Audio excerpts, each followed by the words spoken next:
माता पार्वती से विनोद युक्त बातें कहीं तो यह सुनकर पार्वती जी ने मुस्कुराकर कहा, हे विज्ञानी मुनिवरों, आपने उचित ही कहा। आपकी समझ में शिव जी ने कामदेव को अब जलाया है। अब तक तो वे विकार युक्त ही रहे, किंतु हमारी समझ से तो शिव जी सदा से ही योगी, अजन्मा, अनिंद्य, काम रहित और भोगहीन हैं। और यदि मैंने शिव जी को ऐसा समझकर ही मन, वचन और कर्म से प्रेम सहित उनकी सेवा की है, तो हे मुनीश्वरों सुनिए, वे कृपानिधान भगवान मेरी प्रतिज्ञा को सत्य करेंगे। आपने जो यह कहा कि शिवजी ने कामदेव को भस्म कर दिया, यही आपका बड़ा भारी अविवेक है। हे तात, अग्नि का तो यह सहज स्वभाव ही है कि पाला उसके समीप कभी जा ही नहीं सकता और जाने पर वह अवश्य नष्ट हो जाएगा। महादेव जी और कामदेव के संबंध में भी यही न्याय समझना चाहिए। पार्वती के वचन सुनकर और उनका प्रेम तथा विश्वास देखकर मुनि हृदय में बड़े प्रसन्न हुए। वे भवानी को सिर नवाकर चल दिए और हिमाचल के पास पहुँचे। उन्होंने पर्वतराज हिमाचल को सब हाल सुनाया। कामदेव का भस्म होना सुनकर हिमाचल बहुत दुखी हुए। फिर मुनियों ने रति के वरदान की बात कही। उसे सुनकर हिमवान ने बहुत सुख माना। शिव जी के प्रभाव को मन में विचार कर हिमाचल ने श्रेष्ठ मुनियों को आदरपूर्वक बुला लिया और उनसे शुभ दिन, शुभ नक्षत्र और शुभ घड़ी स्वभाव विधि के अनुसार शीघ्र ही लग्न निश्चय कराकर लिखवा दिया। फिर हिमाचल ने वह लग्न पत्रिका सप्तऋषियों को दे दी और चरण पकड़कर उनकी विनती की। उन्होंने जाकर वह लग्न पत्रिका ब्रह्मा जी को दी। उसको पढ़ते समय उनके हृदय में प्रेम समाता न था। ब्रह्मा जी ने लग्न पढ़कर सबको सुनाया। उसे सुनकर सब मुनि और देवताओं का सारा समाज हर्षित हो गया। आकाश से फूलों की वर्षा होने लगी, बाजे बजने लगे और 10 दिशाओं में मंगल कलश सजा दिए गए। सब देवता अपने भांति भांति के वाहन और विमान सजाने लगे। कल्याणप्रद मंगल शकुन होने लगे और अप्सराएं गाने लगीं। शिवजी के गण शिवजी का श्रृंगार करने लगे। जटाओं का मुकुट बनाकर उस पर सांपों का मोर सजाया गया। शिवजी ने सांपों के ही कुंडल और कंकण पहने, शरीर पर विभूति रमाई और वस्त्र की जगह बाघंबर लपेट लिया। शिवजी के सुंदर मस्तक पर चंद्रमा, सिर पर गंगा जी, 3 नेत्र, सांपों का जनेऊ, गले में विष और छाती पर नरमुंडों की माला थी। इस प्रकार उनका वेश अशुभ होने पर भी वे कल्याण के धाम और कृपालु हैं। एक हाथ में त्रिशूल और दूसरे में डमरू सुशोभित है। शिवजी बैल पर चढ़कर चले, बाजे बज रहे हैं। शिवजी को देखकर देवगंगाएं मुस्कुरा रही हैं और कहती हैं कि इस वर के योग्य दुल्हन संसार में नहीं मिलेगी। विष्णु और ब्रह्मा आदि देवताओं के समूह अपने अपने वाहनों सवारियों पर चढ़कर बारात में चले। देवताओं का समाज सब प्रकार से अनुपम परम सुंदर था, पर दूल्हे की योग्य बारात न थी। तब विष्णु भगवान ने सब दिक्पालों को बुलाकर हंसकर ऐसा कहा, सब लोग अपने अपने दल समेत अलग अलग होकर चलो। हे भाई, हम लोगों की यह बारात वर के योग्य नहीं है। क्या पराये नगर में जाकर हंसी कराओगे? विष्णु भगवान की बात सुनकर देवता मुस्कुराए और वे अपनी अपनी सेना सहित अलग हो गए। महादेव जी यह देखकर मन ही मन मुस्कुराते हैं कि विष्णु भगवान के व्यंग्य वचन दिल लगी नहीं छूटते। अपने प्यारे विष्णु भगवान के इन अति प्रिय वचनों को सुनकर शिवजी ने भी भृंगी को भेजकर अपने सब गणों को बुलवा लिया। शिवजी की आज्ञा सुनते ही सब चले आए और उन्होंने स्वामी के चरण कमलों में सिर नवाया। तरह तरह की सवारियों और तरह तरह के वेश वाले अपने समाज को देखकर शिवजी हंसे।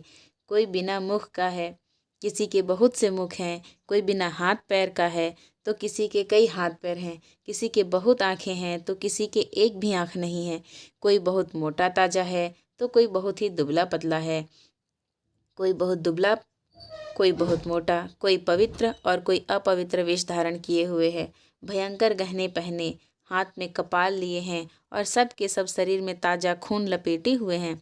गधे, कुत्ते, सूअर और सियार से उनके मुख हैं। गणों के अनगिनत वेशों को कौन गिने।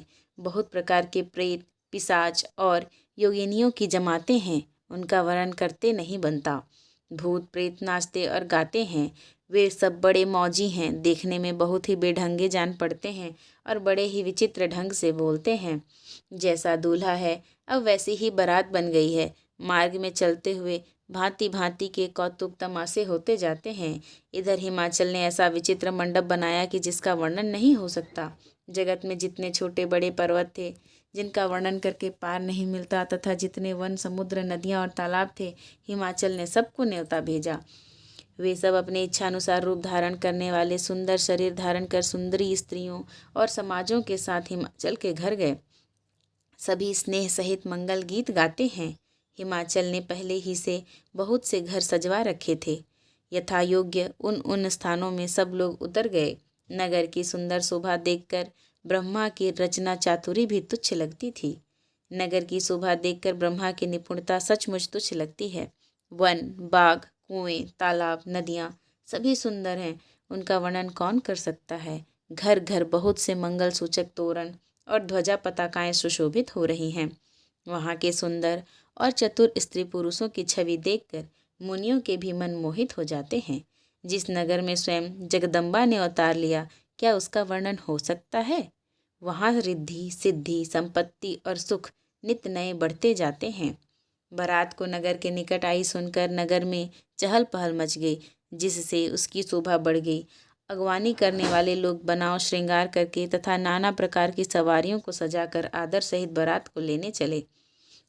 देवताओं के समाज को देखकर सब मन में प्रसन्न हुए और विष्णु भगवान को देखकर तो बहुत ही सुखी हुए, किंतु जब शिव जी के दल को देखने लगे तब तो उनके सब वाहन सवारियों के हाथी, घोड़े, रथ के बैल आदि डरकर भाग चले।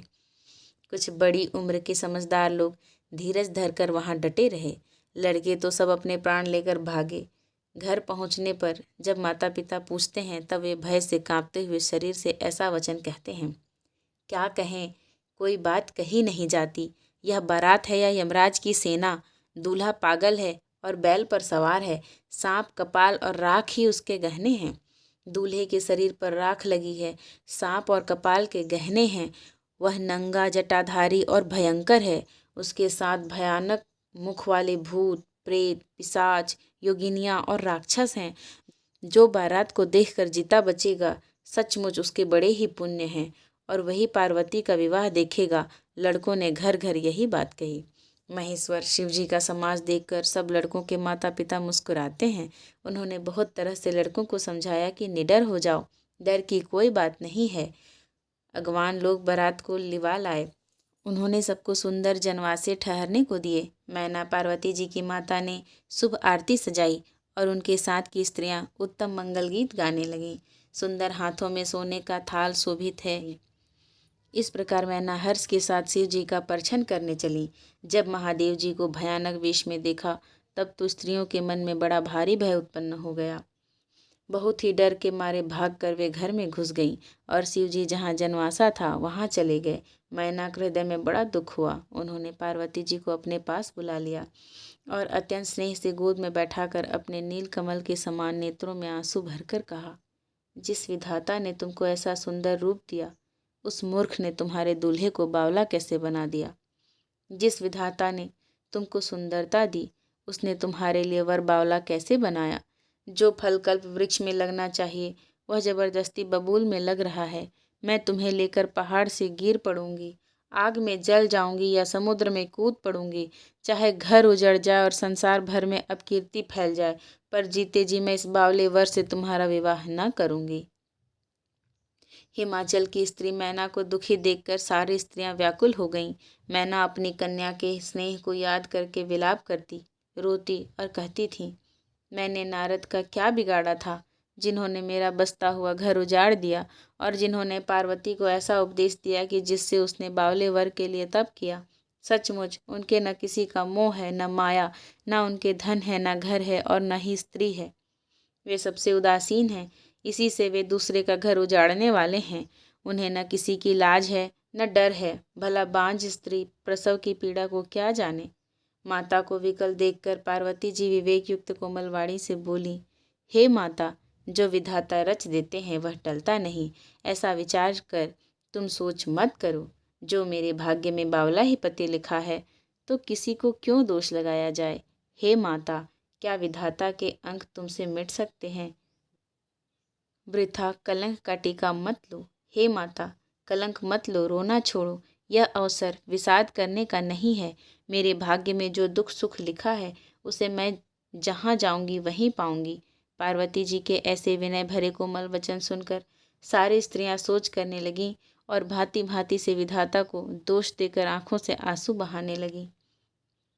इस समाचार को सुनते ही हिमाचल उसी समय नारद जी और सप्तऋषियों को साथ लेकर अपने घर गए।